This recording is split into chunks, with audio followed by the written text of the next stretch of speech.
Format ఏదైనా కావచ్చు, ఓపెనర్లు కీలకం. శుభారంభాలు దక్కితే భారీ స్కోర్లు ఖాయం. ప్రత్యర్థి జట్టుపై ఒత్తిడి పెంచడానికి ఓపెనర్లు అస్త్రాల్లా ఉపయోగపడతారు. అందుకే ఇంగ్లాండ్తో సిరీస్లో సరైన ఓపెనింగ్ జోడీని పంపించాలని భారత టెస్టు జట్టు ఆలోచిస్తోంది. బోర్డర్ గవాస్కర్ ట్రోఫీ వరకు భారత ఓపెనర్లుగా రోహిత్ శర్మ, యశస్వి జైస్వాల్ బరిలో దిగారు. కానీ గత నెలలోనే టెస్టులకు రోహిత్ శర్మ గుడ్ బై చెప్పాడు. దీంతో యశస్వి జైస్వాల్తో కలిసి ఎవరు బరిలో దిగుతారనేది ఆసక్తికరంగా మారింది. భారత జట్టు ముందు ఆప్షన్స్ కూడా ఎక్కువే ఉన్నాయి. కాకపోతే కోహ్లీ కూడా రిటైర్మెంట్ ప్రకటించడంతో ఓపెనింగ్ జోడీ స్ట్రాంగ్గా ఉండాలని టీం మేనేజ్మెంట్ కోరుకుంటోంది. భారత టెస్టు జట్టు కెప్టెన్ శుభ్మన్ గిల్ సైతం గతంలో ఓపెనర్గా బరిలో దిగాడు. రోహిత్ లేకపోవడంతో కొత్త కెప్టెన్ శుభ్మనే ఓపెనర్ స్థానాన్ని భర్తీ చేసే అవకాశాలున్నాయని చర్చ జరుగుతోంది. అదే టైంలో కోహ్లీ ప్లేస్లో గిల్ బరిలో దిగడం బెటర్ అనే వాదన వినిపిస్తోంది. కొంతకాలంగా 3వ స్థానంలో ఆడుతున్న శుభ్మన్ 4వ స్థానానికి వెళితే 3వ స్థానంలో ఎవరు ఆడతారన్నది ఆసక్తికరమే. గుజరాత్ టైటాన్స్ తరపున రాణించిన సాయి సుదర్శన్ కూడా ఓపెనర్ల రేసులో ఉన్నాడు.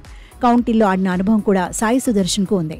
కాకపోతే ఈ యువ player left hander. Yashasvi Jaiswal కూడా లెఫ్ట్ హ్యాండరే.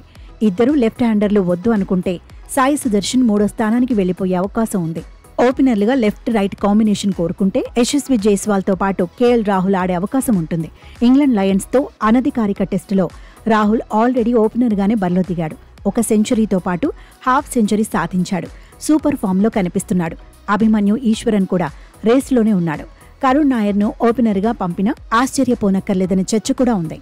ఓపెనింగ్ జోడీ కుదరకపోతే మాత్రం ట్రబుల్స్ తప్పవని ఎక్స్పర్ట్స్ హెచ్చరిస్తున్నారు. ఇదే అంశంపై మాజీలు స్పందిస్తున్నారు. టీమిండియా బ్యాటింగ్ ఆర్డర్పై రికీ పాంటింగ్ తన అభిప్రాయాలను చెప్పాడు. యశస్వితో పాటు ఓపెనర్గా సాయి సుదర్శన్నే పంపాలన్నాడు. ఓపెనర్గా ఆడేందుకు సాయి సుదర్శన్ రెడీగా ఉన్నాడని చెప్పుకొచ్చాడు. టెక్నికల్గా బలంగా ఉన్నాడని గుర్తు చేశాడు. ఐపీఎల్ ఫామ్, ఫస్ట్ క్లాస్ క్రికెట్లో ఆడిన experience advantage అవుతాయన్నాడు.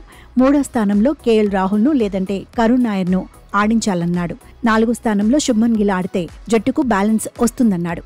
Bharat batting ఆర్డర్పై Aussies మాజీ ఆటగాడు బ్రాడ్ హాక్ కూడా రియాక్ట్ అయ్యాడు. జైస్వాల్తో కలిసి శుభ్మన్ను ఓపెనర్గా ఆడిస్తే 3వ స్థానంలో సాయి సుదర్శన్ బరిలో దిగాలన్నాడు. 4వ స్థానంలో రాహుల్, 5వ స్థానంలో కరుణ్ నాయర్, 6వ స్థానంలో రిషబ్ పంత్ ఆడితే సరిపోతుందన్నాడు. 7వ స్థానంలో రవీంద్ర జడేజా ఉన్నందున బ్యాటింగ్ ఆర్డర్లో డెప్త్ పెరుగుతుందన్నాడు.